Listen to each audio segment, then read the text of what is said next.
Apat ka establishmento komersyal ginlamon sang kalayo sa Parkon Street, Pututan, Iloilo, Domingo sang kaagahon.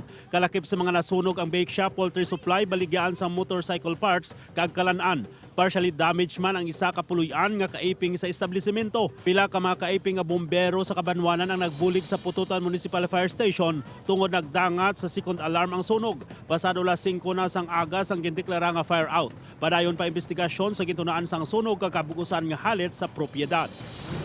Pito kahulot klasihan sa Barangay Toledo, Navas, Aklan ang nasunog kahapon sang kaagahon. Malapit sa isa ka oras sa gintinguan sang BFP nga mapalong ang kalayo.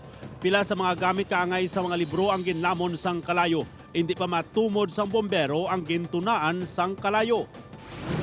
Duha arestado kalakip ang Barangay Tanod sang Cagay, Roa City, Capiz sa ginkasa nga drug by bus operation sang Station Drug Enforcement Team kag PDEO sa Dayaw, Siyudad sang Rojas. Ginkilalang arestado kay Barangay Tanod Nelvin Official kag Livik Yandok. Nakuha sa duha ang 3 ka sachet sang suspected shabu, mark money kag mga illegal drugs paraphernalia. Nagwa sa investigasyon nga si Yandok ang nadakpan man sadto sa pagduso sang illegal nga droga. Nasapuan niya nagkakayaon kag wala na sang kabuhi si Ray Pilarca, 41 anyos ang Malacañang Kulasi Antique sa Barangay Halandone, Biyernes sang gabi.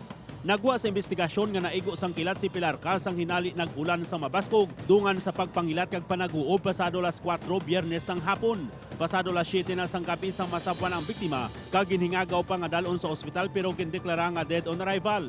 Nagapangisda sa gibuangan sa Bakong River si Pilarca sang disgrasya nga naigo sang kilat.